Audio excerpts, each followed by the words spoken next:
Hello and welcome back to my channel. In today's video I will show you how to use the Cheapoair points. So let's get started. So first of all we will directly search for the Cheapoair points at here and press enter at here.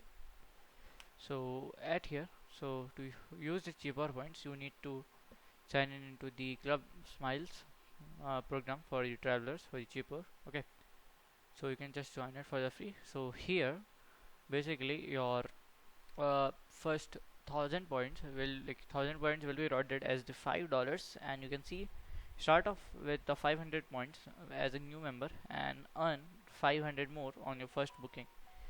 Okay, so here we can just join it for the free. So to use the point you have to just log in into the club or join into the club first, then you can just redeem in your supported websites. Okay, so this is how we can just do. So if you find this video helpful, make sure you like, subscribe and share the video. Thank you for watching.